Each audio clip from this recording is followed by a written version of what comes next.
ดีครัสวัสดีครับบสวัสดีครับยินดีต้อนรับทุกท่านเข้าสู่ช anel แฟนบอยมาจ้าเรามารีแคปฟัน a ล EP การของ Enemy with Benefit รันไม่ชอบวายนะจ๊ะใช่ถูกแล้ต้องวตอนนี้รันชอบบายแล้วแหละฉันว่าชอบแล้วอืมแต่สิ่งที่ชอบคือฉันชอบกินไข่ปลาหมึกเหมือนกันแต่ไม่มีเงินเลยอ่ะช่วงเนี้ยเพราะฉะนั้นทำไงดีคะนี่แหละค่ะช่วยค่าไข่ปลาหมึกหน่อย อืมบัญชีพี่บัญชีไม่ว่าหรอก แค่ไข่ปลาหมึกยังไม่เท่าไหร่แต่ต้องเสียค่ารถไปด้วยเพราะต้องไปกินที่ทะเล ไม่ค่ะลุงเพิ่งบอกเองค่ะว่าสะพานพุทธมีค่ะ สะพานพุทธมันขายแต่กลางคืนไงเจ๊จุกฉันปวดหัวมากอันนี้เขากินแต่เช้าเลยนะเออลุงอยากกินเอกลางวันอลุงอยากกินกคือลางวันขอถามนี่ไงนี่คือเคล็ดลับของวางไงคือกินไข่ปลาหมึกตั้งแต่เช้าแล้วอ๋อพุงจะได้ไม่มีไงพุงลุงก็ไม่มีไม่อ๋อเหมือนเราไม่เหมืเราอนเจ๊อ่ะชอบจุกในเจ๊จุกยกมาสิว่าตอนนี้เจ๊จุกกำลังกินอะไรอยู่เราอ่ะชอบกินก่อนนอนอืม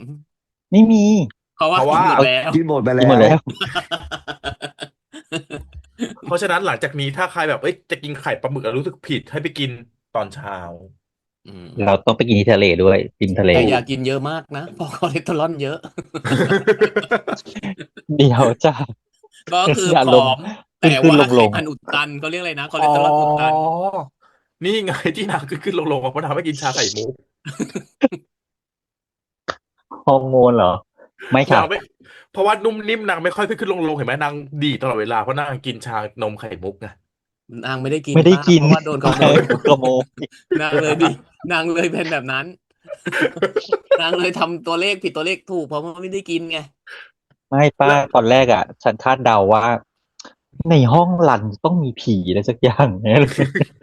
เมื่อไหร่ที่วายเข้าห้องปุ๊บเหมือนผีเข้าทีนึง เธอ มีฮวงจุ้เรื่องยเหรอต้องฮวงจุ้ยไม่ดีใช่ไหมต้องหาซิมแซเอมอ เออแล้วคือวันเนี้ยพอวายพูดเรื่องตัวเลขแล้วดูตัวเลขดูไม่ค่อยดีอ่ะกูสงสัยนุ่มนิ่มก่อนเลยว่าทำอะไรผิดอีก แต่ไม่ใช่เลยนะ ไม่เกี่ยวนี่เป็นสนามอารมณ์มาก คือเออจริงคือ10 EPมันทำให้เราเหมือนกับไปอยู่ในบริษัทเนี้ยแล้วพอเกิดอะไรผิดเนี่ยนุ่มนิ่มรู้ทันทีเรารู้เลยว่าใครเป็นยังไงถูกรู้เอเลยว่าแผนอ กไหนเป็นยังไงเนอะ แล้วเราก็รู้เลยว่าเดี๋ยวพอคุณรันกับคุณวายมีปัญหาปุ๊บเอาละโทรศัพท์ดังแน่มึง โอ้แล้วพอโทรศัพท์ดังปุ๊บเอาละเดี๋ยวจะต้องวิ่งเดี๋ยวปุ๊บอีกคนนึงงอนเดี๋ยวอีกแน่เลยแต่รู้อันนี้เราแล้วแต่เราทายเดาผิดนะผิดไงเออแต่เราทายผิดเออนี่เราผิดนะเออันแสดอ งว่าอันเนี้ย healthy relationship ไม่ใช่หรอกผู้กำกับเขาคงเดาไว้แล้วว่ามันจะต้องคิดว่าแบบนั้นแบบนี้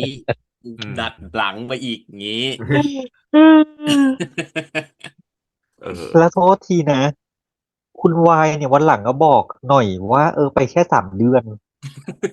ฉันนึกว่าไปอยู่ถาวรตลอดเออชีพฉันก็โอ้โห นึกว่าจะต้องไปอยู่นู่นแบบยาวๆถ้าไม่ออกก็คืออยู่ยาวๆเป็น10 ปี20 ปีไปเลยเอะไรอย่างงี้ออคือขนาดไม่ได้บอกว่า3 เดือนนะเรายังเทคไซส์แม่น้ำฝนเลยว่าเราเข้าใจนะเพราะอนาคตลูกอ่ะ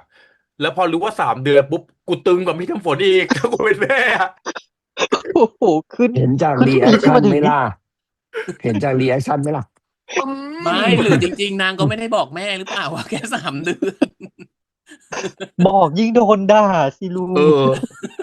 งจริงถ้าแม่ไม่รู้ว่าถ้าสามเดืถ้าอนบอกแม่อาจจะพูดไงแม่อาจจะโน้มน้าวอีกว่าแค่3 เดือนเองแกก็ไม่ได้นู่นนั่นอะไรอย่างนี้ได้เอไงอคิดมาอันนี้เหมือนดีแล้วไงแม่ก็อาจจะเข้าไม่ใจแบบเราไม่ไงอันเนี้ยสิ่งที่ควรคือควรเขกกะโหลกขนาดบอกยังบอกไม่หมดเลยเอเออเอออเราเป็นบัญชีได้ยังไงเนี่ยสาไม่มคือเดือนถ้าบอกหมดยังไงโดนด่าคูณ 2ไงบอกแค่นี้หารครึ่งคือเหรอ3 เดือนน่ะซีรีส์เรื่องหนึ่งเกือบแบบซีรีส์จบไปเรื่องเดียวเอง จริงแล้วก็ไม่ได้ไปทัแต่นทีด้วยนะอืมแล้วก็นึกว่าพรุ่งนี้บินเลยอย่างเงี้ยอืเออมแล้วไปก็ยังมีโทรศัพท์ใช้นะไม่ได้ถูกลิฟต์โทรศัพท์ใช้ถูไม่ได้นะกเฮ้ยฉันก็อุคือตอนตส่าห์เข้าแรกอ่ะ ข้างว่าฉันตัดสินใจแล้วจะมาขยันขยออะไรฉันนักหนาอะไรเงี้ยอ๋อถ้า3 เดือนเนี่ยเดี๋ยวกูลงไปช่วยกูลงไปใช่ช่วยรันเอง คือตอนแรกอะถ้าไปตลอดชีพนะฉันยังคิดหนักนะเพราะว่า ไปทำงานญี่ปุ่น มัน เนี่ย อันนั้น เขา เข้า ทำงาน ใจ หนัก ไงเข้าใจ เออ เขา ไม่แล้ว ทำงานหนักแบบเครียดนะแบบอะไรอย่าง เข้า เงี้ย ใจ เราก็ ได้ แบบ ว่ามันไม่ได้เจอแฟน ก่อน นานไปเป็นปี10 ปีถาวรขนาดนั้น เข้าใจเลยว่าอุ้ยมันคงไม่อยากไปหรอกเพราะว่ากับแฟนก็เพิ่งคบกันมันกำลังหวานแหววกันอยู่ ได้พัก ถูก ร้อนปีละครั้งอะไรเงี้ยมันก็แบบไม่ไหวอ่ะ ลองดิสแทนน่ะมันยากความสัมพันธ์ที่จะรักษาไว้ได้อะไรอย่างเงี้ย แล้วนี่3 เดือนคือแบบยูยังไม่ได้ลิ้มรสชาติของแผ่นดินไหวเลยค่ะ เนาะ แรงมากอีก ยังไปไม่ถึงเลยค่ะ มันยังเหมือนไปไม่ถึงญี่ปุ่นเลย อืมเฮ้ยแต่เนี่ยก็เป็นซีรีส์ทำให้เราแบบ จะตีอีกไหมนะ ไบโพล่า ซีรีส์ไบโพ 3 วัน ล่า ดีสี่ ค่ะ 3 วันดี 4 วันไข้มาก ไม่ใช่ อ้า ค่ะ ว 3 นาทีดี3 นาทีไข้ค่ะ ก็คือรักกันแมปเนาะรักกันแมปอ้าวอยู่นึกอยากจะงอนกันก็สะบัดตูดออกทะเลไปเลยค่ะ หลังจากนี้รันต้องระวังทุกคำพูดก่อนจะพูดอะไรต้องคิดก่อน นางเลย จริง นางเริ่มรู้แล้วไงเห็นไหมล่ะดุเหมือนอย่างกระเสือ พอนู่นเริ่มมาปุ๊บอ๋อแต่เสือสวยขนาดนี้ก็ยอมไม่ดุเริ่มรู้แล้ว เริ่มรู้ทางแล้ว ไม่แล้วคือรันอ่ะชีเป็น extrovert ที่ชีบางทีแบบชีปากชีไวอ่ะ เออ ลั่นในเสียงในหัวต้องแบบว่ามันหลังต้องพูดเบาๆแล้วก็พูดกับตัวเอง ใช่ ต้องฝึกพูดกับตัวเองนะต้องฝึกคิดในใจ เออ ไม่ต้องพูดกับตัวเอ เอง อ ต้องฝึกคิด เพราะ ใน ซึ่ง ใจ มันไม่ใช่ จับ ซึ่งไม่ เร็ว ใช่แผน มาก กขายอย่าลืม เออ ไม่นะนั่งปักไว้จริงนะ เจอ เออ คุณแนนอย่างเงี้ย โอ้โห จะลาออกเพื่อหนีความผิดเหรอคะ ถ้าฉันเป็นคุณแนนฉัน เอา ตบ จ มึ ริ ง ง ที ๆถ้า แล้วนะ ฉันเป็นคุณแนนฉันก็ยังนึกดูกูผิดอะไรวะ ฉันตบทีนึงฉันค่อยเดินไปนะนั่นน่ะ คือรันเนี่ยปากไปก่อนมากน่า โอ้ กลัว คือ มาก คุณแนนเองยังไม่รู้ตัวเลยว่ากูผิดอะไร ไม่แต่อันนี้แบบเก๋นะ คือการลาออกรับผิดชอบอะไรเงี้ย อืม อืม ซึ่งส่วนใหญ่อะในแบบบริบทบ้านเราที่เราเห็นนะไม่ออกกูไม่ออกค่ะ เอ คน อ อื่นผิดหมดยกเว้นฉัน ออกแล้วกูจะเอาอะไรกิน อุ้ย ก็ พี่ก้องเหร ก็ อ อืม เอาแล้วจะเด็ก เออเฮ้ย แต่มี วัน อัน นี้ หนึ่งสาแก่ อันไหน ส้นสูงเหรอ หืม ฉันรอดูอยู่ว่าจะจัดการอีคุณกรณ์ยังไง ฉันเป็นตำรวจฉันก็สงสัยว่าตกลงใครป้องกันตัว สา เขาเริ่ม แก่ ทำ ตั้ง ร้า แต่ ยร่างกายเพื่อนพวกเราก่อนนะคะ เออ ตำรวจบอกว่า อะไรนะครับ ใครทำร้ายร่างกายใครนะครับ จริงแต่กูเห็นสภาพแล้วกูก็ไม่เชื่อนะ ตีสลายขนาดนั้น เขาเรียกว่าอันนี้คือประมาทร่วมวิวาทร่วมกัน แต่เตะผ่าหมากได้แบบ โอ้ เนี่ยถึงบอกว่าต้องจัดการอ ต้ ย่า อง ง อ นี้ ย่าง แห นี้ ละมันถึงอยู่ ผู้ชา แล้ว ย ก็แบบ อะ โอ้โห ไปเนี่ย เอารองเท้าฟาด โดนโดนเข้าไปทีนึงเป็นกงเลยอ่ะ แล้วอีกคนแบบนี้คือมันก็ไม่สำนึกนะ ขนาดตั้งรูปเมียเป็นแบ็คกราวด์มือถือมันก็ไม่เคยคิดได้ คือตัวเองก็ลูกสาวอะงงมาก มึงเป็นพ่อคนได้ยังไงก่อน จริง คือเป็นอะไรไม่ได้เลยอะค่ะ ก็คือเพื่อนหญิงพลังหญิงเหล่านั้นด่ากันอร่อยมาก ใช่ แล้ว นะ ไม่ใช่ ก็เลย คำหยาบสักคำหนึ่งนะ ถ้าเป็นเราไอ้เหี้ยไอ้ นู่นไปแล้ว เอ เนาะ อ ไอ้นี่คือ พี่ พี่ทุกค จริง ำถ้าเป็นเราคืออี เพราะหน้าแบบมีการศึกษาไงลุงพวกเราไม่ค่อยมีการศึกษาเท่าไหร่ อุ้ยแรงมาก งั้นคราวหน้าป้าเจะลุงป้าเรียกพี่อ้นเอามาแล้ว แล้วลุงก็เลยสวนกลับไปว่า อีดอก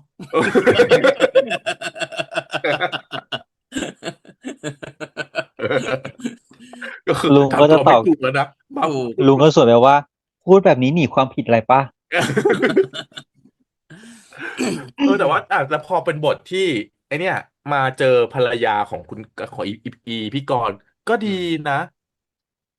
คือผู้หญิงเขาคงเข้าใจกันนะฉันรู้สึกว่าหรือ อืม ใช่ไหมว่า มั มัน แสด ทำ ง แบบ ว่าอี นี้ กรมันสร้างภาพมาตลอดนะตอนอยู่กับเมีย อืมโอ้เขาเจ็บปวดนะ รู้ว่า เออ สามีตัวเองไปแบบไปลุ่มล่ามไปทำอะไรอย่างเงี้ยกับผู้หญิงคนอื่นนะ อันเนี้ยคือโอเคเลยนะคือเขาก็เข้าใจเพราะเขาก็เป็นผู้หญิงแล้วเขาก็มีลูกสาวไง อืม เขาก็เลยเข้าใจว่า เอ้ยผู้หญิงมันโดนแบบเนี้ยมันรู้สึกยังไง ถ้ามีอีพีต่อต้องมีเรื่องกันก่อนค่ะ ไม่ได้ผูกก็ถูก ใช่ จะบอกว่าไม่ใช่ทุกคน อันนั้นใน นะ ชีวิตจริงเจ๊ง เออ อันนั้นในชี แก วิตจ มา ริง อ่อยผัวฉันใช่ไหม เอเนี่ย อ อันนั้นเจ๊จุก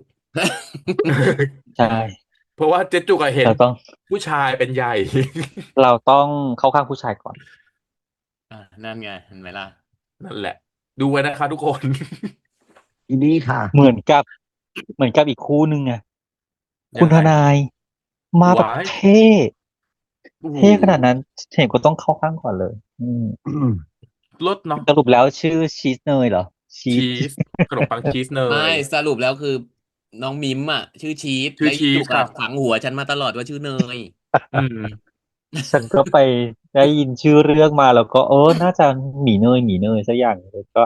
ทำเป็นน้องเนยทำขนมปังเขาชื่อชีสค่ะแต่ขนมแต่คือปังชีสเมื่อกี้คือเขาเห็นกันไหมไม่เห็นเห็นแต่ยังไม่เห็นฉันว่าเห็นแล้วคุณทด้วยหางนายตาเห็นแล้วแบบว่าแล้วก็แบบคุณทอืนายมเห็นคุณทนายเห็นแต่ว่ากึ่งอยู่เห็นแค่เอหลังไงอแบบคุณทนายก็เห็นแค่หลังอืทำเป็นไม่เห็นมก่อนอืมเลิศแล้ววันนี้ซีนสารภาพรักของอีกคู่ล่ะเธอใช้เป็นแตงกวาฉันงงนะไม่เอเดี๋ยวสิออย่าเพิ่งฉันยังสงสัยยายชีสอยู่ว่าว่าตัวเอว่างก็เปิดร้านเบเกอรี่ทำไมไม่ไปนัดร้านตัวเองอ๋อไม่รู้อันนี้เขานัดจักหรือเปล่าอันนี้เขานัดเขาคุณทนั่งกินข้านายมาไงวเอออ๋อเออเออมากินมื้อเที่ยงอะไรอย่างนี้แล้วเดี๋ยวค่อยไปจบเบเกอรี่เขาไปจบกาแฟว่าไปอืมแต่วันเนี้ยคือคนที่น่าตกใจที่สุดในชีวิตคือแตงกวาค่ะ ทำไม ก็คือถ้าทีมลีดลาออกด้วยแล้วอีกคนหนึ่งลาออกแล้วกูเป็นแตงกวากูร้องไห้เลย กูต้องทำทุกสิ่งเองหมดเลยคนเดียวตัวคนเดียวเสียงในเลยทีนี้หัวจะร้องว่าอ๋อหอโอ้คือถ้าทุกคนออกหมดนอกจากจะแบกงานแล้วเดี๋ยวมีเด็กใหม่มากูต้องเป็นพี่เลี้ยงอีก ร้องไห้นะ เอ้เพราะว่ายแต่ก็ต้องแต่นางอาจจะต้องหาคนมาเซ็นแทนบ้างเราต้องไปดูเลเวลอีกเนาะว่านางเซ็นได้ไหมไม่คนถูเซ็นกอาจจะคนอื่นแหละแต่ว่าการเตรียมต่างๆเนี่ยการตรวจอะเนาะการเตรียมตรวจงบอะไรต่ออะไรอย่างนี้ตรวจอีกเธอเอกสารนะต้องทำเองหมดแล้วใครจะรู้อีก3 วันอาจจะปิดงวดก็ได้โอ้โหไม่ค่ะถ้าว่าถ้าปิดแผนกค่ะเพราะว่าแตงกวาลาออก จริงแตงกวาบอกกูไม่ไหวแล้วค่ะ กูไปด้วยเธอค่ะแล้วแตงกวาเลียวมากนะตอนที่บอกว่าจะลาออกคือแบบไม่ได้ต้องคิดก่อนว่าจะทำยังไงงานอย่างงู้นอย่างนี้เออย่างนี้ออันนี้คือความจริงในชีวิตของคนทำงานเลยนะเว้ยแบบการจะแบบอารมณ์ชั่ววูบอ่ะมันพูดได้หมดแล้วฉันจะออกแต่พอมันนั่งสารตะปุ๊บไม่ออกหรอกพูดเล่น พาวไอคนที่นะพาวพูดว่าจะออกอะไม่ได้ออกอะ เหมือนอืมลุงไงพูดตั้งแต่ปีแรกอะ เหมือนกันเลคนที่ยลุงไม่พูดอะไปเลย ตอนฉันพูดตั้งแต่ปีแรกเหมือนกันว่าฉันเบื่อฉันไม่ไหวแล้วฉันอยากตอนนี้ ออก ตอนนี้ยังอยู่อยู่เลย เห็นไหมทุกวันนี้ฉันฉันนี่ทำงานมาไม่เคยพูดเห็นไหมไม่เออเคยพูดฉันเปลี่ยนละ เธอฉันทำงานนี้มา12 ปียังไม่ลาออกเลยครับแต่พูดแต่ปีแรกนะคะเข้าไปเหมือนกันเลยเข้าไปปีแรกโอ้ยอยากออกอืมไม่ไหวแล้ว ตอนนี้ก็จะครบ10 ปีแล้ว เดี๋ยวเขาก็จะถามว่าแล้วอยู่ทำไมล่ะคะ ทุกวันนี้ก็พูดค่ะว่าถ้าถูกหวยจะลาออกมันก็อืไม่ถูมกสักทีเออเขาเราทำมีต้องอย่าโกมาไปค่ะพูดไงเรามีโกการลาออกแล้วไงป้าตอนนี้คือต้องถูกรางวัลที่หนึ่งด้วยนะไม่ใช่แค่หวย2 ตัวท้ายด้เออวยนะไม่ถ้าถูกไม่นับรางวัลที่หนึ่งนะอันนั้นไม่นับสองถ้าตัวท้ายถูกรางวัลที่หนึ่งใบเดียวสามตัวท้ายก็ไม่ได้ไม่นับนะแต่ใบเดียวก่อนฉันก็ออกอาจจะแล้วตอนเนี้ยแต่ก่อนถูกคู่หนึ่งตั้งเป้าไว้คู่หนึ่งจะออกตอนนี้ต้องเป็น5 ใบละหรอหลายๆอย่างมันราคามันขึ้นแต่ว่าไม่แต่เข้าใจลุงเพราะว่าอายุลุงก็เหลือมาได้เยอะไงใบเดียวก็อยู่แล้ว แพงมากอ๋ออ๋อ ลุงยังไงอายุน้อยกว่าแทนรักกับบาสนะ อุ้ยผิดเรื่อง ข้ามเรื่องคนทำไมคะละเรื่องเหรอคนละเรื่องเหรอข้ามเรื่ใช่ องเหรอเออเออแต่ว่าพอเนี่ยพอเราดูมันตั้งแต่ EP 1จนถึง Final EP มันก็คือเราว่าซีรีส์เรื่องเนี้ยที่เราแบบน่ารักรีเลทคือมันเกี่ยวกับเราอ่ะมันอืมใกล้ชีวิตเรามาอันในกแล้วชีวิตคนทำงานอะนะแล้วเรื่องมุกตใช่ลกมันธรรมชาติมากคือมันไม่ได้ประดิษฐ์เพื่อตลกอ่ะอืมมันคือการตลกในบทสนทนาชีวิตประจำวันอ่ะคือแบบคือเอาจริงๆเรื่องนี้ถ้านิยามว่าเป็นโรแมนติกคอมเมดี้โรแมนติกว่ะโรแมนติกคอมเมดี้ก็ไม่ได้นะเพราะ เพราะมันไบโพล่า มันคุ้มดีคุ้มลายจริงจริงมันต้องโรแมนติกไบโพล่าอืมเรื่องเนี้ยไม่ไม่คไม่อมเมดี้ไม่ไม่ไบโพล่าคอมเมดี้เออต้องไบโพล่าคอมเมดี้เพราะว่าโรแมนติกได้ไม่เกิน2 นาทีเดี๋ยวตีกันแล้ว ไม่แต่มันเรียวอย่างที่ป้าบอกมันเป็นสิ่งที่เราเจอกันในชีวิตประจำวัน วัยเราวัยเราต้องพูดเอว่าเอวัยอเราเราเนี่ย อย่างเช่นของหายจากตู้เย็นอย่างเงี้ยที่เราพูดกันมาทุกอีพีอย่างเงี้ยเอ้ยแต่เราก็ของของเคยเจอของลุงของลุงไม่เจอแล้วไงเพราะช่วงนี้ work from home ไงถ้าหายในตู้เย็นหายนี่คือกูต้องเรียกสินแสแล้ว คือถ้าในตู้เย็นหายนี่คือต้องเข้าแล้วสินแสไม่แล้วคือเออคำถามคือยายนุ่มนิ่มเนี่ยสั่งชีปรับเม็ดทราย3,000ถูกไหมอืมชาไข่มุกเติมท็อปปิ้งพิเศษเอาแบบแพงๆเลยนะถือว่า100ร้อยห้าอืมสิบเลยอ่ะไม่ร้อยค่ะยี่สิบห้าสิบ200น้ำบ้าอะไรก็ตี200บวกป้าร้อยห้าคะสิบไงถ้าเป็นแบรนด์เดี๋ยวนี้มีนะคะ200อ่ะป้าหรอ200 ได้แพงกว่าสมมติสตาร์บัคค่ะเธอแต่ว่าสมมติ150150ตีอ่ะกลางๆ150แสดงว่ายายเม็ดทรายต้องขโมยไปทั้งหมด20สองแก้ว20 แก้ว20เอาแค่20 แก้วเองก็ไม่เท่าไหร่ก็20 วันเองซึ่งนะซึ่งลุงอ่ะจะคิด20 วันว่าเยอะกว่านั้นนะเพราะเอว่าอยายเม็ดทรายทำงานมานานมากแล้วนะอืมหายตลอดแล้วคือนุ่มนิ่มก็อยู่มาก่อนที่รันจะเข้าอีกนะโอ้เชื่อเพราะว่า ว่ายายนุ่มนี่มาสั่งแก้ว60 แล้วก็ไม่บวกป้าเองค่าจริงๆค่าตกใจพันแรกอ่ะพอแล้วลุอ๋อเหรองว่าพันแรกอะพอนางขูดรีเอดอ 2,000เออมันต้องมีไหนๆก็ไหค่าตกใจนบ้างๆเออเปิดมาแล้วก็ตกใจหายแล้วก็อะไรอย่างงี้สืบอีก อืมแล้วคือเม็ดทรายร้ายอีกแล้วเหรอลูก ไอเราแค่หนูก็นึกว่าไม่ได้อยู่เป็นคนดีลูในกรอกสาวบไอเราก็นึกว่าเป็นคนดีสักเรื่องเนาะ ไม่อีกแล้วเหรอลูกถ้าเป็นหนูดีขึ้นแล้วนะคะคนดีก็อยู่ในกรอบเออเฮ้ยเอ็นเรื่องแต่นี้เป็นเรื่องแรกสนุกนะนะที่นางไม่ตุย ถูก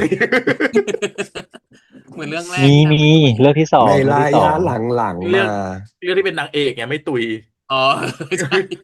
เฮ้ยเรื่องนั้นเรื่องไม่เรื่องนั้นเรื่องที่เล่นกับดิวนางก็ไม่ใช่นางเอกนางเอกคือเป็นคนญี่ปุ่นไม่เรื่องเรื่องนั้นน่ะของคิสสิงอ่ะที่อ่าที่ไปทำนาเกลือกันอ่ะอืมอ๋ออ๋อก็ไม่ก็โอเคได้เป็นคนดีโอเคไม่เป็นไร นั่นเป็นคนดีเราไม่ตุย แต่เรื่องนี้เป็นคนไม่ดีขโมยชานมอืม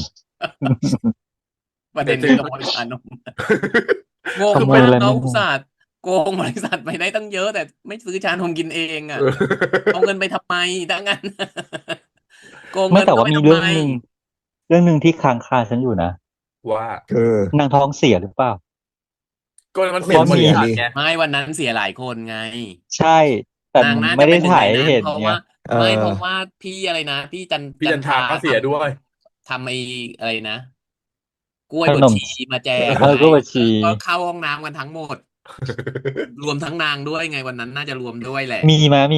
ถ้ามันมีให้เห็นนะมันจะแบบอ๋อฟังเสียงเหมือนกันอะไรอย่างนี้อืม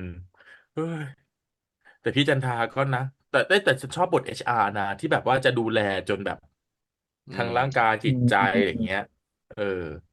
ดูดีวันนั้นดูดีไม่นโยบายใช่บริษัทดีอันเออนั้นถูกแล้วดีอืมแล้วก็แต่บริษัทไม่ดี เอชอาร์ตามเรื่องให้ไงถูกปะล่ะเอเอออ อืมแต่คือบริษัทคือแบบลูกผีลูกคนมากแต่น่ามีน่าปัญหาตลอดแต่น่าจะเซ็ตโชแล้วนะแต่บริษัทนางใหญ่นะยะนางมีบริษัทย่อยมีสาขาเนู่นนี่นั่นเยอะออแยะมากมายเลยยะ ไม่ใช่สตาร์ทนางอัพแล้วแหละอันเนี้ยนางต้องทำบุญบริษัทบ้างนะถ้าฉันเป็นซีอีโอนะฉันต้องลงมาดูอีซีอีโอสาขาชื่อนี่แหละธีรกิจเปล่าถ้าอุ้ยอืมไม่น่าไม่น่าเหรอไม่น่าถ้าทำงานโบ๊ะบะแบบเนี้ยคุณทีมไม่น่าเก็บไว้ อืมขนาดเครื่องซีล็อกยังเสียเช้าเสียบ่ายเลย ต้องไปตามเวนเดอร์เออเป็นเครื่องซีล็อกแบบเช่ารายปีนี่ต้อเอองไปจัดการนะฉันงงมาก ต้องไปจัดการนะเสียอยู่นั่นแหละ คือถ้าฉันเป็นซีอีโอฉันต้องลงมาดูแล้วว่าไอ้สาขาเนี้ยมันเป็นอะไรวะทำไมมันดูอ้องขนาดนี้วะ ฉันอยากแต่ รู้ว่ากำไรที่ได้มาจากไหน แต่เหนือสิ่งอื่นใดค่ะแจนจริงๆสวยมากจริงจริงสวยสคทุกฉากอนเฟิร์มสวยผูกใส่ซีทุกลุคคือแบบแล้ววันนี้ฉันไปสัมภาษณ์น้องมาเว้ยฮะใส่ชุดขาวแล้วแบบเป็นเดรส4 คนเล็บอืมยาวเนี่ยสวยมากอืมสวยมากแล้วแบบดีใจดีใจกับน้องๆน้องเออแมๆหวังสมากหวังไว้มากอืมหวังแล้วก็แบบจะได้ก็ได้แต่หวังเนี่ยเหรอ เอา คือ ได้จริงค่ะ เหมือน ได้กลับมา จริ เย ง อะเลยล่ะ อ้าวก็ต้องพูดกันตรงๆว่าน้องก็ไม่ได้ใหม่ในวงการ เอ อืม อ ถู มี ก ใหม่ ป่ะ คน แล้วพ เดี อ ยวก็ มา คือจริงๆอะเนาะถ้า จ พูด ริ ถึ ง งความ ๆ ให นาง ม่ ก็บอกว่านาง นางก็ถือว่าใหม่นะ เพราะว่านางก็แค่เป็นนางแบบมาก่อน อืม ใน แต่ ว แบ ง บ การ น้อง บัน ก็ เทิ มาง แมส เออ แล้วไง เราก็ อื ดี ม ใจแทนน้อง จริง โอ้โๆ ฮ แล้วกระปุกก็พูดไปจะร้องไห้ เอ็นดูอะ อุ๊ยแต่ตอนจริง ๆ ถอดแว่นน่ะเธอคิวมากเลยอะฉากนั้นน่ะ ถู จริ ก ง โอ้โฮ นางสวยอะนางสวยต้องยอมรับเลยอะว่า อื นางสวย ม แบบมีเสน่ห์ในทุกท่วงท่าการเยื้องย่างเดิน ขนาน าง ดเดิน แล้วบอดีนางเนาะ เนา เอ ะ อ เคิร์ฟอย่างงี้เลยอะแบบ โพส คื เต อ อร์นางเลิศมากเลยอะ เดินถือจานกระดาษจิ้มไข่ปลาหมึกมายังเดินสวยเลยอะเธอ ฉันไม่เข้า นึ ใจ กถึงสภาพถ้าคนปกติจะเอามาเป็นไง ป้าจริงๆอะปลาหมึกพูนนะในส เอ ระ อ แต่เดินมา ปลิว ลมปลิวไปหมดแล้ว ก็ ก็ ไม่ คื รู้ อหมด เพ เอา ราะว่า อะไรหมด ห่วงโพสต์อยู่ เออ โอ้ โทษนะ ปลาหมึกหรือใบผักชี ทำไม ลม ปลิ ไม่ล ว มมันแร นะ งไงลมทะเลมันแรงไม่เห็นเหร เอ อ อ อืม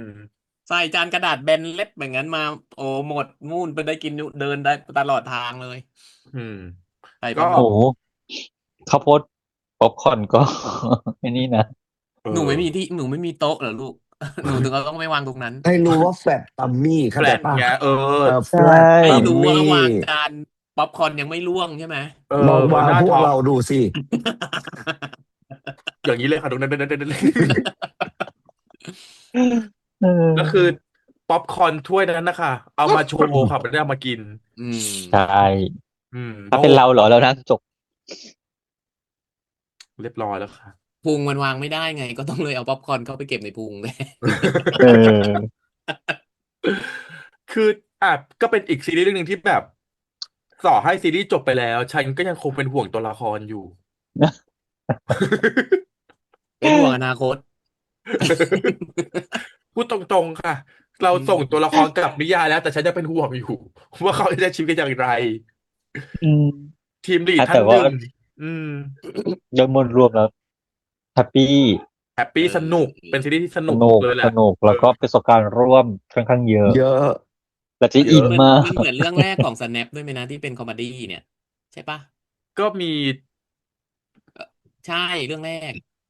ที่คอมเมดี้ขนาดนี้ ใช่ เออ เนี่ย เพราะ แต่ ก่อน ถ้า ห ใช่ น้านี้ YouTube ก็ มัน ยัง ก็ไม่ มี ใช่คอมเมดี้ไง มัน ใช่ ไม่ใช่คอมเมดี้อ่ะ ส่วนใหญ่จะเป็นสืบสวนสอบสวนหรือแล้วก็เป็นตัวละครเยอะๆอะไรอย่างเงี้ย อืม เนาะก็ลดมาทางนี้ดี มุกสนุก แล้วก็ถ่ายทอดสนุกอะไรเงี้ย จริงจริง เนาะก็ติดตามเรื่องหน้าผลงานหน้าของน้องๆด้วยละกันนะจ๊ะทุกคนก็เอาว่า ใช่ ขอบคุณแม่ๆนะครับสำหรับทุกการติดตามมาถึง Final EP นะครับวันนี้พวกเรา4 คนต้องขอตัวลาไปก่อนนะครับ สวัสดีครั สวัสดี บ ค ส รั วัสดี บ ครับ ครับ บาย